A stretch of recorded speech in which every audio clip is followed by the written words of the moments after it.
Very special Facebook Live update for you. One of the first of many, I should say, tracking our IBD TIPP presidential poll. So today we have John Merline, a deputy editor here at IBD, with us via Skype. Thanks so much for joining me today, John.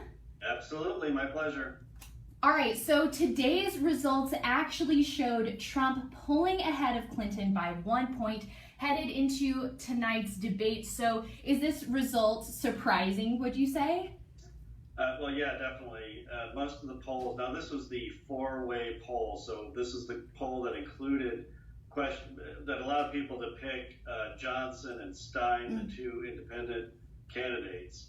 And when we did that, Donald Trump came in at 41% and Hillary came in at 40%, with Gary Johnson at 8 and Jill Stein at I think 6. Mm-hmm. So would you what's say? Interesting? Sorry, what's interesting about this is that most of the other polls have shown Hillary quite a bit ahead of Trump. So right now, this is the only four-way poll that shows Trump in the lead. There's one out there that has them tied, but ours is the only one with him in the lead. Now, in a two-way race, which isn't actually very accurate because the voters will be able to pick from Gary Johnson and Jill Stein. So only asking about Trump and Clinton doesn't really make any sense. Nevertheless, if you only let them pick among the two, Hillary is up in our poll only 3%. Which is also, it's about half of what the average is right now. The average is Hillary up about 6%.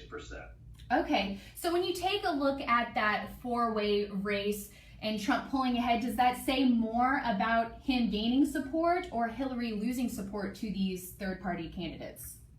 Actually, they're both up a point in that four-way poll from our last one, which was in September.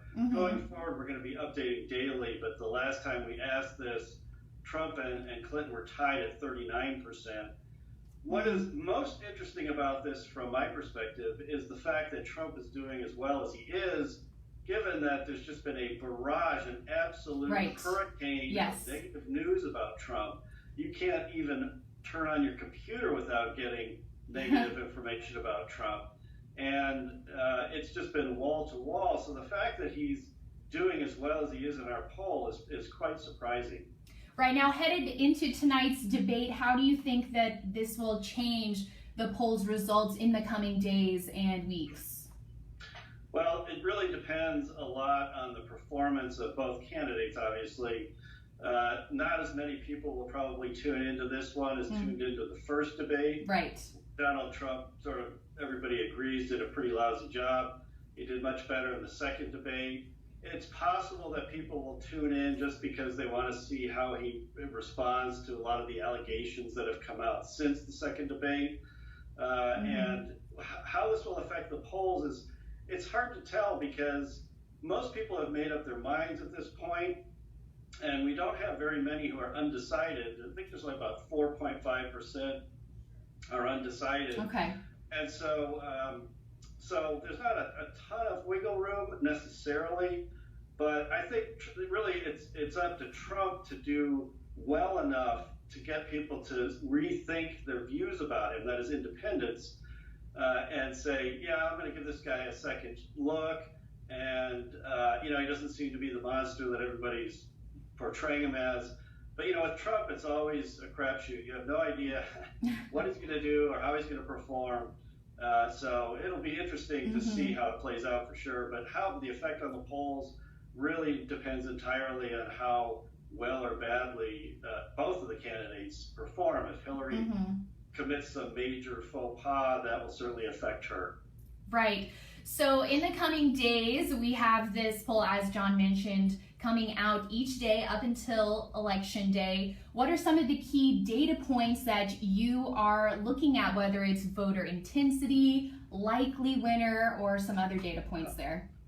Well, you mentioned two good ones that don't get a lot of attention. One is we asked how strongly you support your candidate, and Trump actually did quite a bit better than Hillary did on that one. 67% of his supporters say they strongly support him, whereas I think it was 58% of Hillary supporters say they strongly support her. However, when we asked who do you think's going to win, 50% said Hillary and only 20% said Trump. Now, those two things could change over time, and if there were any changes there, I think that would be very interesting. The other thing we'll be looking at too is if there's any shifts among subgroups, like particularly women. He's obviously taken a lot of heat for the way he's acted towards women, and that has driven down support among women. If that were to change, that would be important. And regional differences and so forth. So, anything that changes will be interesting for sure. But the overall numbers, what we're all going to be looking at, particularly in the days after this debate, as we see the reaction to it. Yes. Definitely. Well, thank you so much for joining us, and for you watching, please make sure to check out the link in the description to this post. You can find John's article breaking down today's results, and as we mentioned, we will have daily articles keeping you updated as things change. So make sure to check it out. And if you have not yet subscribed to our live notifications, because we will be doing live videos daily now on these results, make sure to do so. There's a button in the top right corner of the video, and also if you like our main Facebook page, you can select your live notification subscription options there as well. Thanks again for joining me, John. Absolutely. And thank you for watching. We'll see you later.